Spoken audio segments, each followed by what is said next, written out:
Bienvenidos al estudio de la lección de la Escuela Sabática con la Voz de la Esperanza. Si te has unido por audio o a través de la televisión o por las redes sociales, gracias por acompañarnos. Y es nuestra sincera oración que Dios derrame sus copiosas bendiciones sobre ti y los tuyos.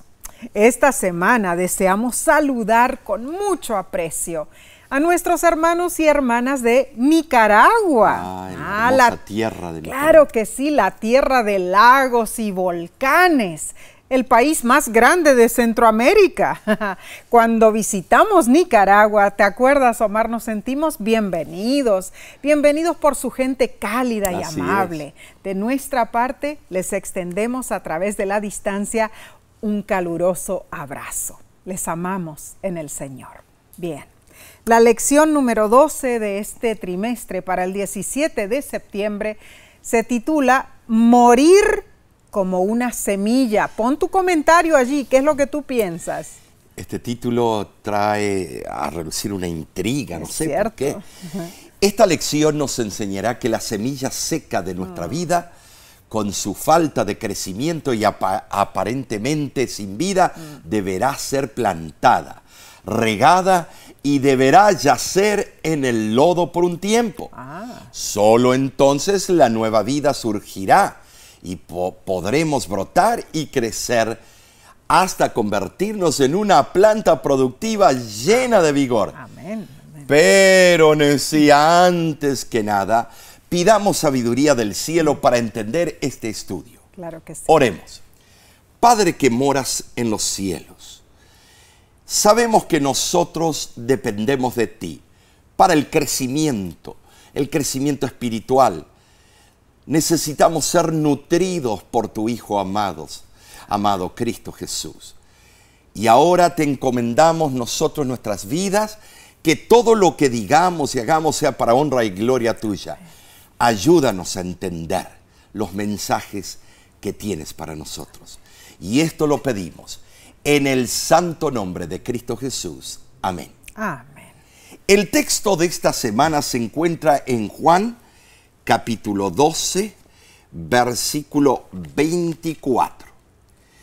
De cierto os digo, que si el grano de trigo no cae en la tierra y muere, queda solo. Pero si muere, lleva mucho fruto. Esta semana estudiaremos puntos fascinantes, sí. La muerte es un elemento de estudio que cautiva a todas las religiones.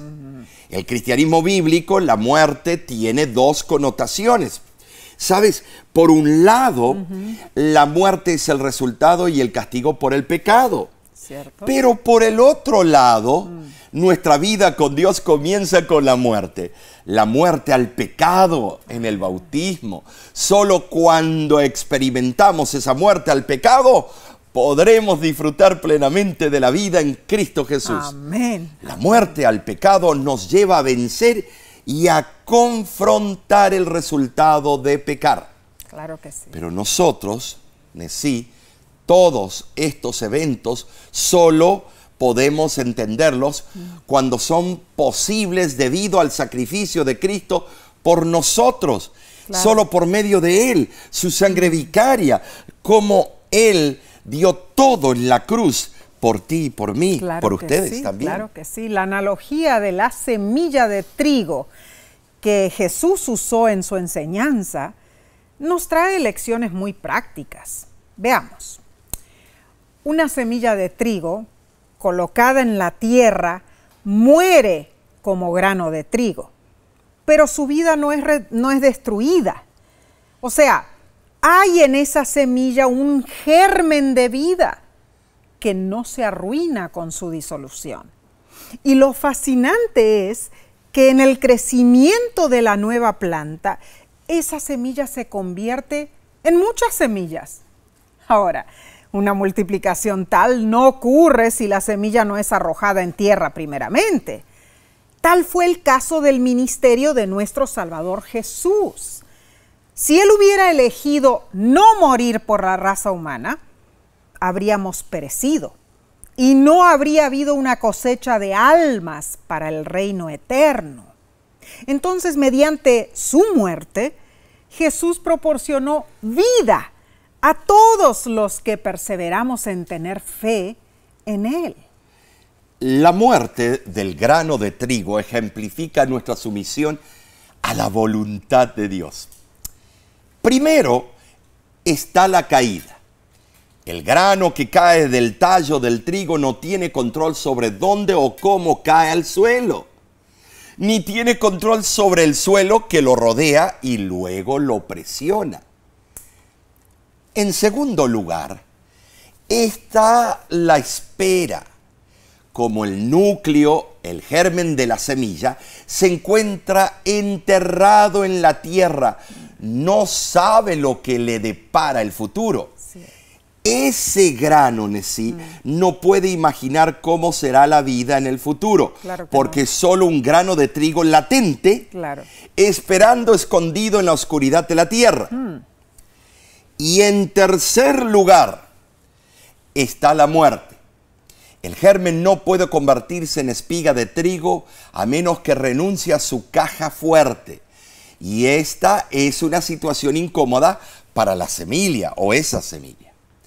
Debe morir, debe renunciar a lo que siempre ha sido antes para que pueda ser transformada de una semilla a una planta, bueno, una planta que da fruto. Esto es tremendo, mis hermanos. Entonces, ¿será que nuestra muerte habla más que nuestra vida? O sea, ¿de qué manera quiere Dios que muramos? En nuestra sumisión a Dios, ¿qué está buscando Él? ¿Significará esto que no debemos hacer preguntas? En su comentario sobre la semilla moribunda, ¿será que Jesús estaba enfatizando la muerte o estaba enfatizando la vida? ¿Y qué es un sacrificio vivo que menciona la palabra de Dios? ¿Cómo evitamos caer en una sumisión hosca o retraída? Ay, Omar, son tantas preguntas en realidad. Tengo otra. ¿Cómo podemos revelar a Dios en lo que pensamos y hacemos? La lección de esta semana nos insta a someternos. ¿Someternos a quién? A Dios. Claro que sí. Pero debemos reentender de qué manera Dios requiere que nos sometamos a Él. Así es. El libro Sermones Escogidos, volumen 1, página 188, lo clarifica. Dios desea derramar su poder transformador en este momento. ¿Dónde está la voluntad de ustedes? ¿O está del lado de Satanás o del lado de Cristo?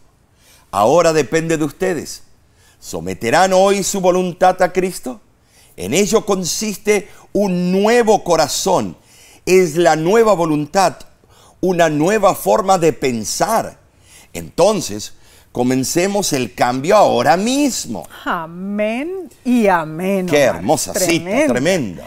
Entonces, esta semana, hermanos, contestaremos las siguientes preguntas. Si sabemos que la voluntad de Dios es lo mejor para nosotros, ¿por qué nos cuesta tanto aceptarla? Tremendo. ¿Qué ejemplo de sumisión nos dejó Cristo? ¿Y cómo podemos aplicar la analogía del grano de trigo a nuestra propia vida? Bien, analicemos entonces la lección del domingo 11 de septiembre titulada Sumisión para el servicio. Tremendo. Pero para ello tenemos que irnos al libro de Filipenses, capítulo 2, versículos 5 al 9. Haya pues en vosotros este sentir que hubo también en Cristo Jesús, el cual, siendo en forma de Dios, no estimó el ser igual a Dios como cosa a que aferrarse, sino que se despojó a sí mismo, tomando forma de siervo, hecho semejante a los hombres, y estando en la condición de hombre, se humilló a sí mismo, haciéndose obediente hasta la muerte, y muerte de cruz. Por lo cual Dios también le exaltó hasta lo sumo y le dio un nombre que es sobre todo nombre. ¿Saben decir? Para Pablo, la vida espiritual se centra en Cristo. Y deseando inculcar lecciones de humildad, el apóstol utiliza el mejor método. presentar el relato del sacrificio de Jesús Claro. como el ejemplo supremo de las virtudes que sus lectores deben poseer. Muy Es cierto. tremendo, Nessie. Muy Tremendo. cierto, Omar. La sublime descripción de los escritos de Pablo no se ocupa conscientemente de la teología en un sentido estrictamente académico, no. Más bien manifiesta la comprensión inspirada que tenía el apóstol. ¿De qué? De la obra redentora de Cristo. Y claro, la empleaba para ilustrar su enseñanza, ¿no es cierto? Por supuesto. Estimulando así a sus conversos a que imitaran al Salvador. Qué bien. Piensa en esto, hermano. Jesús abandonó una gloria inefable. Se cubrió con la forma humana más humilde y se ocupó de las cosas más modestas Es cierto. para que nosotros podamos ser salvos. Ay, hermanos, hermanas, debemos moldear nuestras vidas en armonía con ese gran ejemplo. Así es. En el griego se presenta la palabra morfé, que denota la forma de ser, o sea, las características esenciales y los atributos de Dios. Morfé representa la manera en que se manifiestan las cualidades eternas de Dios. Esa manifestación fue adoptada por Cristo, quien existió como uno con Dios.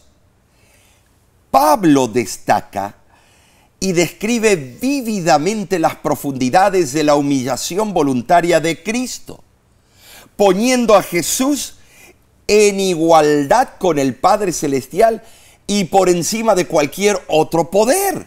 Es que Pablo quiso que entendiéramos que Jesús era consciente de su igualdad con Dios. Y sin embargo, resolvió abandonar la gloria inherente a esa altísima posición para llevar a cabo su compasivo propósito de salvarnos. Ahora, Omar, si pensamos bien en esto, no era posible que Cristo retuviera todos los rasgos característicos de la divinidad y al mismo tiempo se encarnara, ¿no es cierto? Difícil para entenderlo nosotros humanamente. La palabra que se traduce como siervo es doulos en el original, que más bien se refiere a un esclavo. O sea, Cristo asumió los atributos esenciales de un esclavo. Así como un esclavo obedece, así también Cristo como hombre se comprometió a obedecer al Padre Celestial. Es que, te voy a decir, Nessie, todo en la vida de Cristo estuvo subordinado al cumplimiento de la voluntad del Padre, de Dios. Así fue. Supera a la comprensión humana el saber cómo pudo realizarlo. Sí. Es parte del gran misterio de la piedad. Primera de Timoteo, capítulo 3, versículo 16, así lo afirma. Tremendo. Pero solo así entendemos cuán pequeño es cualquier sacrificio nuestro, Cierto. Comparado al de aquel a quien profesamos seguir. Amén. Bueno, nosotros, siendo tan inferiores a Cristo, a veces nos preocupamos por nuestra frágil reputación y nos resulta difícil o imposible rendir nuestra voluntad a la voluntad de Dios. Sin embargo, cuando compartamos el verdadero espíritu de Cristo, cuando Él mora en nosotros, se habrá cumplido en nosotros el propósito del cielo. Solo entonces seremos semejantes ¿a quién? Al propio Cristo. Ay, que Dios nos ayude. Porque la cultura contemporánea nos insta a exigir y hacer valer nuestros derechos. Algo que es bueno y a menudo es como debe ser, ¿no es cierto? Pero al igual que con Jesús, la voluntad de Dios puede pedirnos que renunciemos a nuestros derechos. ¿Para qué? Para servir a Dios. Y este proceso de renunciar a nuestros derechos puede ser difícil e incómodo. Puede crear la dolorosa condición de un crisol. Veamos cómo Jesús lo hizo. Como siervo, Él no vivió una vida pacífica y larga, sino que se hizo obediente hasta la muerte. Pero Jesús no murió de una manera noble y gloriosa. No, Él fue obediente hasta la muerte, y muerte de cruz, entre dos criminales. Bien entendemos que Jesús es nuestro ejemplo, pero si los derechos y la igualdad son buenos y deben protegerse, ¿cómo explicamos que a veces debemos renunciar a esos derechos para hacer la voluntad de Dios? Bueno, la lógica de nuestra sumisión a la voluntad divina la podemos entender leyendo Filipenses 2:9, y dice: por lo cual Dios también le exaltó hasta lo sumo y le dio un nombre que es sobre todo nombre. Hermano, hermana, Dios desea exaltar tu nombre también. En este momento, inclinemos el rostro y roguemos a Dios. Señor, yo sé que me estoy aferrando a derechos que en realidad son una barrera para someterme a tu voluntad. Me estoy arraigando a cosas que no me permiten hacer tu voluntad, ni servir a mi familia, ni a mi iglesia, ni a quienes me rodean. Ayúdame, Señor, ayúdame a soportar la incomodidad de dejar a un lado mi egoísmo. Es que deseo servirte, Señor. Lo quiero hacer fielmente y ayudar a mi prójimo también. Te lo pido en el nombre de Jesús. Amén. Amén. Sí, mi hermano, mi hermana. Esta debe ser nuestra oración. Y en realidad, Omar, cada vez que oramos de esta manera, debemos también pedir a nuestro Padre Celestial que nos enseñe cómo lo debemos hacer, ¿no es cierto? Claro, cómo debemos el camino a subyugarnos a nosotros mismos, morir como la semilla para poder dejar el ego renacer. es lo más difícil para un ser humano. Cierto, Omar, pero puede Nos ser creemos hecho. a veces la divina pomada y somos unas pulguitas en el universo. ¿No? Así es, Omar, pero con la ayuda de Dios lo podemos lograr, hermanos. Seguiremos con la lección del lunes en unos segundos. No te vayas, volvemos enseguida.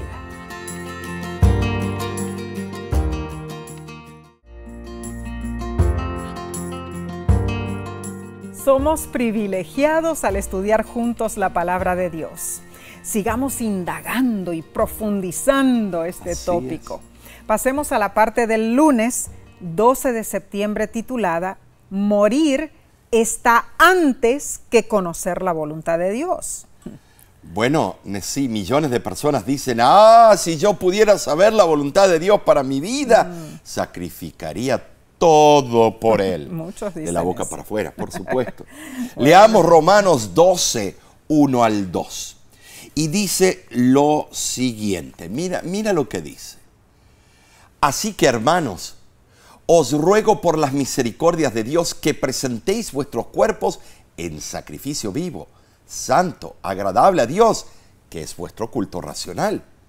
No os conforméis a este siglo, sino transformaos por medio de la renovación de vuestro entendimiento para que comprobéis cuál sea la voluntad de Dios, agradable y perfecta. ¿Saben? Sí, Pablo aquí nos explica un punto importante. Si queremos conocer la voluntad de Dios, debemos sacrificarnos primero nosotros. O sea, solo podremos comprobar cuál es la voluntad de Dios de la siguiente manera. Miren así. Primero, cuando entendamos verdaderamente la misericordia de Dios hacia nosotros. Romanos 12:1. En segundo lugar, cuando nos ofrezcamos como sacrificio vivo a Dios. Romanos 12:1. Wow. En tercer lugar, cuando nuestras mentes se renueven. Romanos capítulo 12, versículo 2. Y esto es muy importante.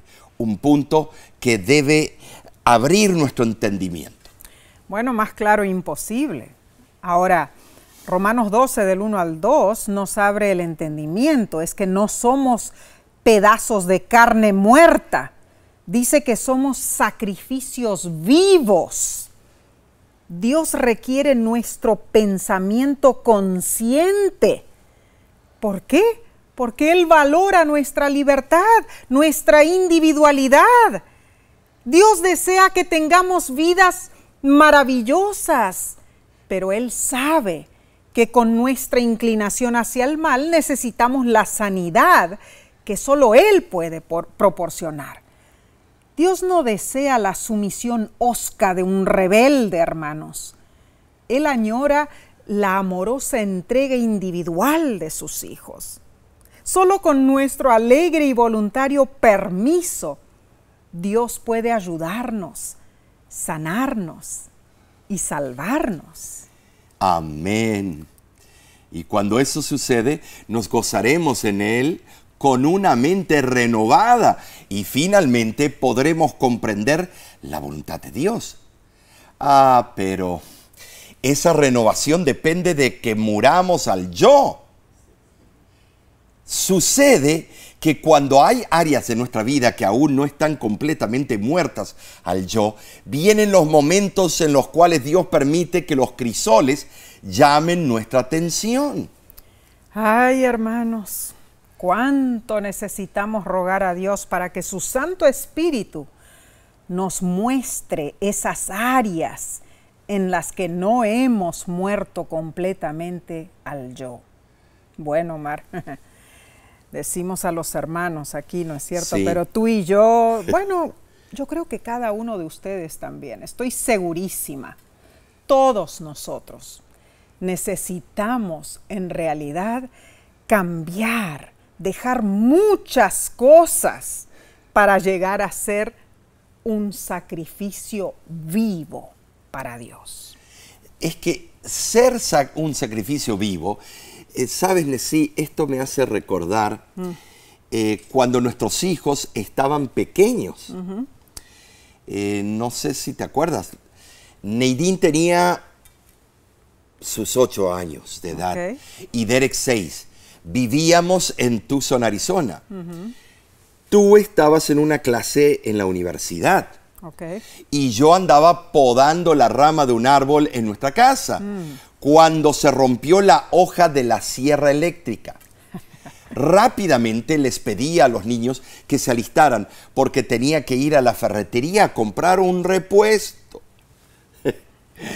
Cuando llegamos al estacionamiento de la tienda, Neidín vio un enorme camión de 18 ruedas que tenía un letrero que decía Petting Zoo o zoológico interactivo. Emocionada. Me preguntó, ¿podemos ir, papi? Por favor. Y accedí, Nesí. Y a cada uno le di una moneda de 25 centavos de dólar. Les encargué que se quedaran en el zoológico hasta que yo saliera de la ferretería. Esos zoológicos desmontables son lugares interesantes y también llamativos, Nesí. Claro que sí. Llenan el local con una capa de unos 15 centímetros de acerrín y ponen crías de animales para que los acaricien. Claro. Los niños pagan la entrada y se quedan allí cautivados por los inquietos animalitos mientras las mamás y papás hacen sus compras. Muy Tremendo. ingenioso. Yo estaba en la ferretería cuando me percaté que Neidín caminaba detrás de mí. Me sorprendí. Le pregunté qué pasó. Me miró con ojos grandes y tristones y me dijo, es que la entrada cuesta 50 centavos, papi. Yo le di a Derek mis 25 centavos. Ay, A mi pobrecita. hija le encantan los animalitos. Pobrecita. Me imaginé el gran sacrificio que tuvo que hacer para cederle a su hermanito los 25 centavos extras. ¿Qué creen que hice? Terminé mi compra y llevé a Neidín para que ella pudiera disfrutar de unos minutos con los animalitos. Ay. ¿Sabes? En forma sencilla ese día nuestra hija me enseñó una gran lección. Hacer un sacrificio siempre cuesta. Pero si hay amor en la ecuación, el amor siempre da, no arrebata. Neidín, con corazón dadivoso, sacrificó sus 25 centavos porque amaba a su hermanito. Así es, mis hermanos, el sacrificio duele. Ser sacrificios vivos no es fácil. Servir a Dios y a los demás puede dar la impresión de ser un camino interminable y cuesta arriba. Ay, ay, ay. Sin embargo, Omar, yo creo que si ponemos en perspectiva esa lucha y los sentimientos negativos, debemos recordar que nuestro sacrificio aquí en la tierra es solo momentáneo. Así es. Si podemos afirmar que Jesús es suficiente para nosotros, para ti, para mí, para ti, Omar. Claro. Jesús es suficiente. Si podemos proclamar que vale la pena vivir por la promesa de recompensas eternas y celestiales, Amén. Entonces esa percepción cambiará nuestro enfoque del sacrificio, hermanos. Saborearemos la oportunidad de servir al Señor con abnegación. Que Dios nos ayude a cambiar nuestras actitudes egoístas por el gozo de sacrificarnos a fin de conocer la voluntad de Dios. Y que en el día final cada uno de nosotros tenga el honor de escuchar a Jesús decir: bien, buen siervo y fiel, entra en el gozo de tu Señor. Amén. Amén. Así sea. Claro que sí. Veamos lo que sigue en la lección del martes 13 de septiembre titulada Disposición a escuchar. Los capítulos 2 y 3 de Primera de Samuel describen a un anciano que tenía 2 hijos malvados que no escucharon a Dios. Aunque hubo fuertes advertencias divinas para que cambiaran su rumbo, no lo hicieron, sí. En contraste, cuenta la historia de un niño que sí oyó la voz del Señor. Sí fue. Para ello, vamos al Antiguo Testamento, a Primera de Samuel, capítulo 3, versículo 10. Y dice así: y vino Jehová y se paró y llamó como las otras veces: Samuel, Samuel. Entonces Samuel dijo: habla, porque tu siervo oye. Dios manifestó bondadosamente su presencia, sabiendo que esa era una experiencia nueva para el pequeño Samuel. Era un niño. No se describen detalles, pero se entiende que tanto el anciano sacerdote como su pequeño ayudante comprobaron que allí estaba la presencia de un poder sobrenatural. Amén. ¿Te imaginas eso? Tremendo. Y ambos, inducidos por el Espíritu Santo, estuvieron dispuestos a oír y obedecer. Ay, Omar, y eso no hubiera sucedido si el mensaje de Dios se hubiera dirigido, por ejemplo, a Ofni, oh, no, el hijo de Elí. De igual manera vemos el contraste entre cómo recibieron el reproche de Dios Saúl versus David. ¿En serio? ¿Es cierto? Saúl abundó en censuras y excusas, pero David, consternado, no se disculpó por su pecado. Procuró tener un corazón limpio y un espíritu recto. Ahora, hermanos, podemos hacernos la pregunta: ¿por qué Dios no le habló directamente a Elí?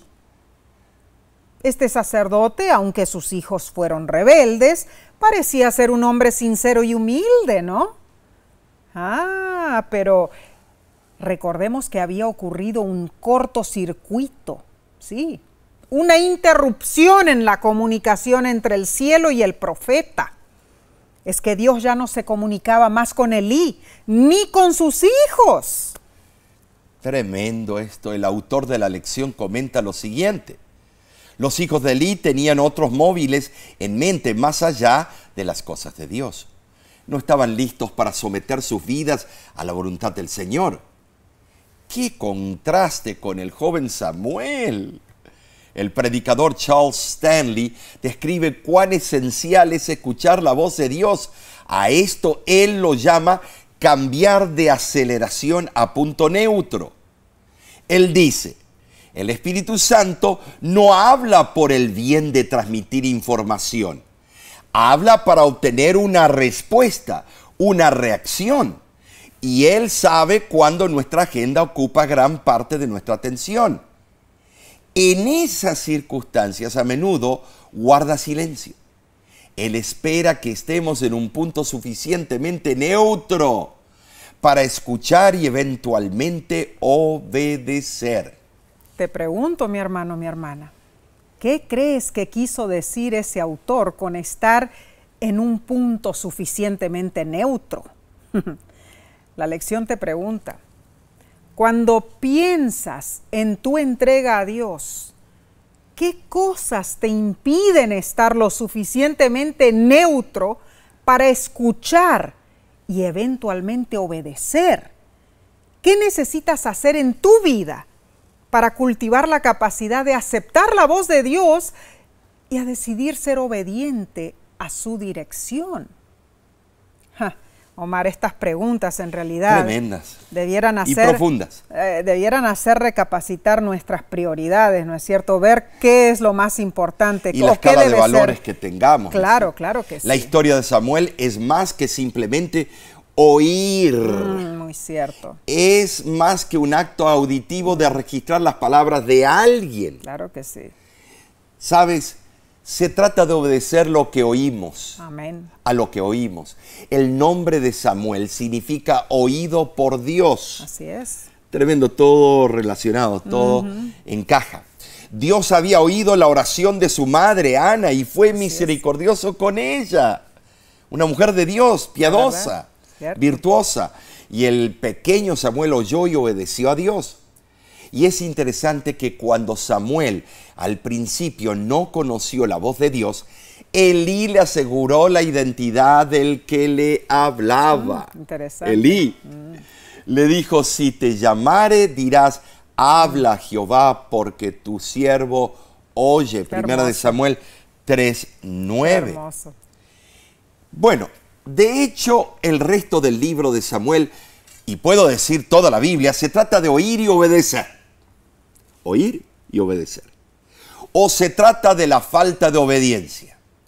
En algún momento, los seres humanos dejaron de oír a Dios y Dios dejó de oír sus lamentos. Hace un tiempo atrás, un guardabosques del Parque Nacional de Yellowstone, conducía un grupo de turistas a un puesto de observación de incendios. En cierto momento su radio de 2 vías empezó a emitir muchísimo ruido y el guardabosques estaba tan concentrado en contarles a los turistas sobre la fauna y la flora del parque que consideró que los mensajes en su radio de 2 vías lo distraían, así que lo apagó.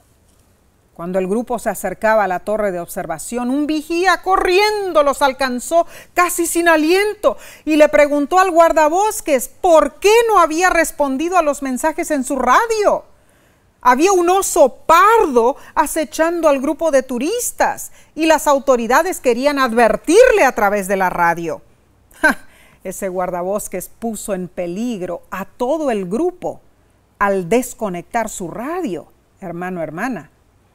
Cada vez que nos desconectamos del Espíritu Santo o ignoramos las advertencias de Dios, nos ponemos a nosotros mismos y a los que nos rodean en peligro.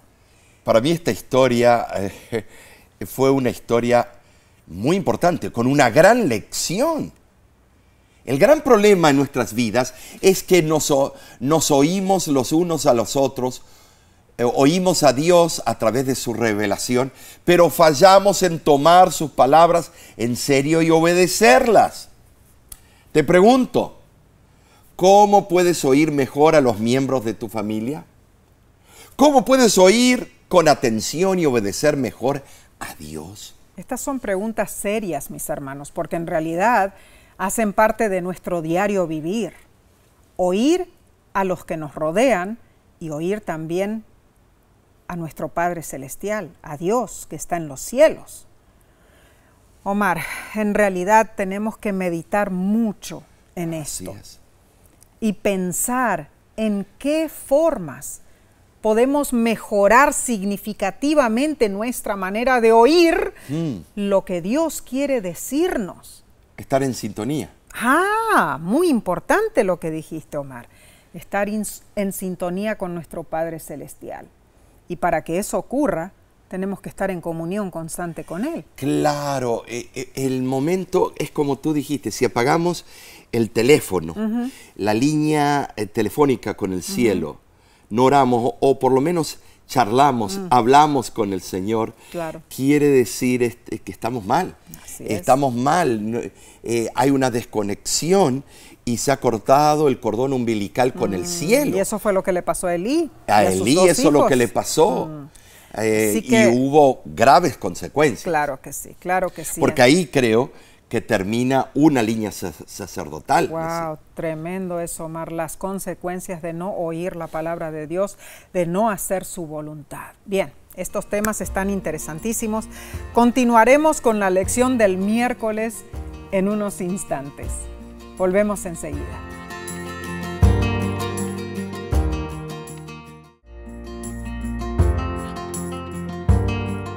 Este estudio nos trae exhortaciones certeras para nuestras vidas. Prestemos atención a la voz de Dios. Veamos la parte del miércoles 14 de septiembre titulada Autosuficiencia. Bueno, esta palabra es muy narcisista. Autosuficiencia significa autarquía, presunción, orgullo, bueno, jactancia. Cierto. En este día la lección menciona a Eva y a Saúl. Qué interesante, qué mezcla. Cierto. Cuando Eva pecó en el jardín del Edén, no simplemente dudó de la palabra de Dios. El corazón de su problema era su creencia de que ella tenía suficiente sabiduría para decidir por sí misma lo que era bueno y lo que era justo. Qué peligro. Ella confió en su propio juicio. Bueno, la cuestión en torno al árbol del conocimiento del bien y del mal era reconocer quién era el juez y quién era la fuente y la norma de lo que es recto. Al prohibir comer del fruto del árbol, Dios se estableció a sí mismo como la única fuente de rectitud en la tierra y, lógicamente, en todo el universo. ¿Qué pasó entonces, mis hermanos? Que al comer del fruto del árbol, Eva decidió que ella era la fuente de la rectitud. Una cosa es que alguien ejerza la rectitud y distinga entre el bien y el mal a través del prisma de la revelación de Dios. Pero otra cosa es establecerse uno mismo como fuente y norma de rectitud frente a la revelación y mandato de Dios. Hacer esto es caer en el error de declararse como Dios, de rebelarse contra Dios. Es que cuando confiamos en nuestro propio juicio, en lugar de confiar en Dios, nos abrimos a todo tipo de problemas. Y eso es enfático. Esto lo vemos también en el caso del rey Saúl. La historia de Saúl describe los pasos hacia la autosuficiencia y la tragedia que siguió tan rápidamente. En tu tiempo de devoción, lee el relato de Primera de Samuel, capítulo 13, versículos del 1 al 14. Podemos deducir que fueron 3 pasos los que llevaron a Saúl por el camino de la autosuficiencia. Primero, Saúl dijo: yo vi la dispersión de las tropas y la ausencia de Samuel. Saúl estaba bajo presión y evaluó con sus propios ojos lo que estaba sucediendo. En segundo lugar, Saúl pasó de ver a decir. Se dijo que los filisteos los conquistarían. Lo que él vio con sus propios ojos dio forma a que hablara y conjeturara sobre la situación. Y en tercer lugar, Saúl pasó de decir a sentir. Sintió la obligación de ofrecer sacrificio a Dios. Lo que Saúl pensó en su mente dio forma a sus sentimientos. Bueno, esto es algo ambiguo. Todos hemos hecho esto. Confiamos en nuestro propio punto de vista. lo que nos lleva a confiar también en nuestro propio pensamiento humano. Yo no sé si culparlo a Saúl. Y entonces actuamos sobre esos sentimientos. Te pregunto, hermano, hermana, ¿por qué crees que fue tan fácil para Saúl seguir su propio juicio, aunque tenía instrucciones claras de Dios? Bueno, si sabemos que somos así de frágiles y tenemos un conocimiento tan imperfecto, ¿por qué todavía tratamos de confiar en nosotros mismos? Ay, Omar, bueno. Otra pregunta, ¿qué podemos hacer para aprender a confiar en lo que Dios nos pide más que en nosotros mismos? Ay, ay, ay, ay, ay. Estas preguntas son tremendas, Nancy. La altivez, el orgullo, se adueña de millones de personas. Y eso es cierto en todo el mundo. En 1946, en un almuerzo famoso presidido por Sir Mark Atchison Young, se llamaba Atchison Young, era el gobernador de Hong Kong. Cierta dama, una de las damas más distinguidas, llegó al salón donde se serviría la comida y se sintió profundamente humillada al descubrir que estaba sentada al extremo más lejos de la mesa en vez de estar cerca del anfitrión, cerca del gobernador. Al terminar el almuerzo, ella se acercó a Sir Mark y le dijo con mucha sequedad: estoy muy indignada. Según parece, a usted no le importa dónde se sientan sus invitados de honor. Señora, replicó el gobernador, a mis invitados de honor, o sea, los que son personas importantes de verdad, no les interesa el sitio donde se sientan a la mesa. La verdad es que quienes se preocupan por eso no son realmente importantes. ¡Ay, qué bofetada! Yo hubiera salido corriendo como una liebre. ¡Qué lección aprendió esa dama orgullosa! En el libro Fe y Obras, página 88, la sierva del Señor amonesta: si el alma ha de ser purificada y ennoblecida y hecha idónea para las cortes celestiales, hay dos lecciones que tienen que ser aprendidas: abnegación y dominio propio. Algunos aprenden estas importantes lecciones más fácilmente que otros, porque están formados en la sencilla disciplina que el Señor les da con dulzura y amor. Otros necesitan la lenta disciplina del sufrimiento para que el fuego purificador pueda depurar sus corazones de orgullo y autosuficiencia, de pasión mundanal y amor propio, a fin de que pueda surgir el oro genuino del carácter y puedan llegar a ser vencedores mediante la gracia de Cristo. ¡Wow! ¡Cuán ciertas esas palabras! Tremenda cita. Sí, la verdad. Necesitamos practicar la abnegación y el dominio propio, mis hermanos. Tú, yo, tú, Omar, también. Todos nosotros sabemos que eso es necesario para que dejemos a un lado el orgullo y la autosuficiencia. Pero tal vez te preguntes, ¿cómo entonces tomo decisiones? Si bien los juicios humanos pueden ser defectuosos, ¿de qué otra manera voy a decidir? Excepto usando mi cerebro. Es cierto, claro. Bueno, la respuesta está en combinar la evidencia de la palabra de Dios junto con la lógica humana para asegurarnos de que tomemos decisiones bien informadas. Y lo más importante, que tomemos decisiones guiadas por el Espíritu Santo. Tremendo. Estos son consejos certeros y sabios de la palabra de Dios. Vayamos al estudio del día jueves 15 de septiembre, titulado Sustitutos. Interesante. Vimos que si confiamos en nuestra autosuficiencia, nuestra sumisión a Dios será derrocada. Sí, seremos vencidos. Pero también es posible caer en el error de confiar en otros sustitutos para Dios o por Dios. Hay personas que cuando se sienten deprimidas se van de compras para ser felices. Cierto. Algunos cuando se sienten inadecuados rebuscan como sea obtener la fama. Wow. Bueno, Así es. otros cuando tienen dificultades con su cónyuge buscan a alguien más que les brinde intimidad y emoción. Ay, qué triste. Pero cierto en muchas situaciones. Lo que sustituye a Dios puede aparentar aliviar la presión y el estrés, pero no resuelve el problema, mis hermanos. Solo la ayuda de Dios puede lograr eso.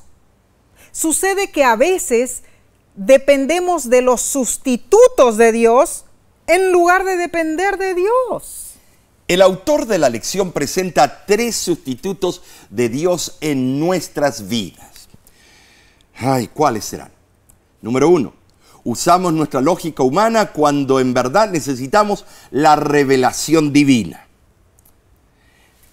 Número 2, bloqueamos los problemas de nuestra mente cuando en verdad necesitamos soluciones divinas. Wow, cierto. Y número 3, escapamos de la realidad y evitamos a Dios cuando en verdad necesitamos estar en comunión con Él para recibir su poder. Wow, cuán etéreo es nuestro razonamiento, Omar. Sí. Leamos Zacarías, capítulo 4, versículo 6. Esta es palabra de Jehová a Zorobabel que dice, no con fuerza, sino con mi espíritu, ha dicho Jehová de los ejércitos. Bueno, en el entorno histórico, Tremendo. después del largo exilio en Babilonia, claro. Israel regresó a su tierra e inmediatamente se inició la reconstrucción del templo.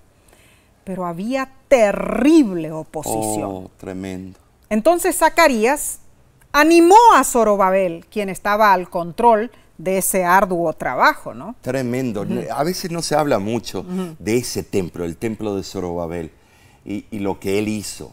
Él, Nehemías, Esdras, todos ellos en las diferentes etapas del pueblo de Israel. Cierto. Zorobabel y sus compañeros estaban deprimidos frente a la oposición de sus enemigos. Tenían escasos recursos para la obra de restauración. Muy cierto. Nehemías capítulo 4, versículo 17, explica lo siguiente. Los que edificaban en el muro, los que acarreaban y los que cargaban con una mano trabajaban en la obra y en la otra tenían la espada. Habrá sido complicadísimo, Nesí, trabajar en esas circunstancias. La verdad que sí. Pero la visión divina mostró que los propósitos de Dios para Israel se lograrían, no con ejército ni con fuerza, sino mediante el poder del Espíritu Santo. Amén. Hay un corito, no con espada ni con ejército, fuerza, claro. sino con su Santo Espíritu. Claro. Pero la lección nos pregunta, Omar, ¿cómo podría el Espíritu Santo intervenir en la construcción de un edificio? ¿Qué nos enseña esto sobre cómo el Espíritu Santo nos puede ayudar en las cosas prácticas de nuestra vida? Ahora, Dios no impidió la oposición a la construcción del templo, hermanos. Dios tampoco libró a Zorobabel del estrés. No. Asimismo, Dios no siempre nos protegerá a nosotros de la oposición. Pero cuando venga esa oposición, Dios puede utilizarla como un crisol para enseñarnos a depender de Él. Te pregunto, amigo, amiga, hermano, hermana, cuando te sobreviene el estrés, ¿cómo reaccionas tú? ¿Comes en exceso? ¿Miras televisión? ¿O te sometes a Dios en oración? Tu respuesta a las pruebas puede ayudarte a entender lo que necesitas cambiar. Una cosa es cierta, Nesí. Debemos abandonar nuestro orgullo y anonadarnos, someternos, a la voluntad de Dios. Muy cierto. Dios no nos pide algo risible. No. Tampoco es algo ignominioso. De ninguna manera. Dios nos pide algo que es de suma importancia para nuestra salvación. Así es. Cuando enfrentamos las luchas debemos asirnos de la mano del Señor. Y esto es muy importante que recordemos. Amén y amén. Me gustaría compartir una experiencia personal de la señora Elena de White. Ella cuenta lo siguiente. Un día que no teníamos nada para comer, mi esposo fue a ver a su empleador para pedirle dinero o provisiones. El día era tormentoso y tuvo que caminar 5 kilómetros de ida y otros tanto de vuelta bajo la lluvia. Vino a casa cargado con un saco de provisiones.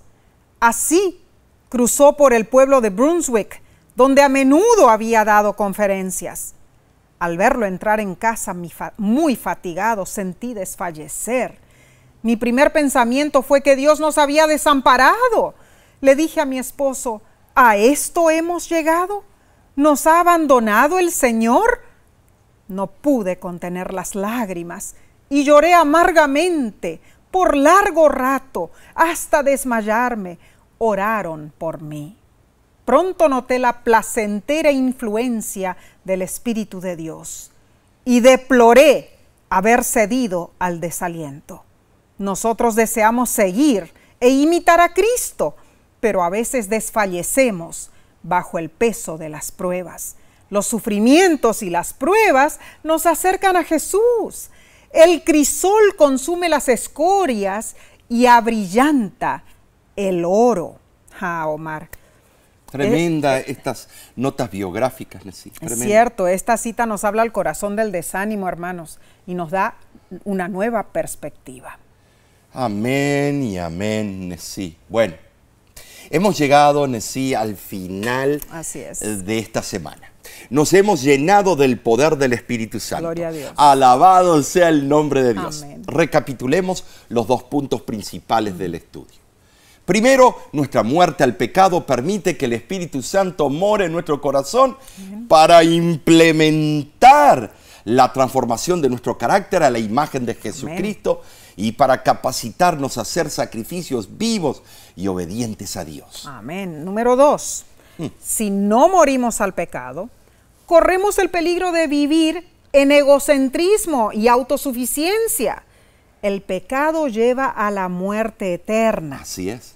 En contraste, una vida y sumisión a Dios nos dará la victoria de gozo eternal. Oramos para que pongamos estos valiosos consejos en práctica, hermanos. Bien, Omar. Tremendo. La semana que viene repasaremos la última lección de este trimestre. No se puede creer, ya hemos llegado tremendo. al final de este trimestre. Wow, Pero, ¿cómo se impresionante. titula? Bueno, el próximo estudio, se titula Cristo en el crisol. Bueno, tenía que ser, comenzamos así y terminamos de esta manera. Tremendo. Es importante, todo este trimestre, hablando del crisol, espero que hayamos aprendido cuál fue el crisol para esos patriarcas, esas matriarcas, para el propio Cristo cuando vino a la tierra, y nuestro crisol, aquello que nos está puliendo en forma cotidiana. Te invitamos a estudiar nuevamente con nosotros. Así es. Y también no te olvides de compartir estas lecciones para que otros también sean bendecidos. Y de paso, Omar, suscríbete al canal de YouTube si no lo has hecho todavía. Claro. Y pon tus comentarios, de dónde nos acompañas, qué es lo que tú crees de esta hermosa lección que hemos estudiado el día de hoy. Y ora por las personas que todavía deben entregar su corazón a Cristo Jesús. Ora por aquellas personas que tienen que hacer un cambio grande en sus vidas. Más aún, ora por ti mismo, para que Dios te muestre los cambios que tú debes hacer en tu vida. Tremendo, un autoanálisis. Para que puedas seguirlo más de cerca. Ahora, Nessie, si deseas, vamos a decir, obtener más información de La Voz de la Esperanza y de toda la programación, bueno, ¿qué debes hacer? Puedes ir a la página de internet www.lavozdelesperanza.org lavoz.org. Allí encontrarás la información de nuestros cursos bíblicos, la historia de la Voz de la Esperanza que comenzó desde 1942 y cómo nuestro ministerio trabaja todavía para servir al mundo hispano hablante. Y también, sí, segmentos como Ayúdame a Entender, las predicaciones del fin de semana. Muy cierto. Tienes que ver eso. Hay materiales valiosos, mis materiales hermanos. de salud, Claro, familia, profecías, series de sermones. Todo está a tu disposición para predicar el Evangelio. Amén. Y de nuestra parte, nos veremos la próxima semana. Te enviamos un gran abrazo. Que Dios te bendiga y te guarde.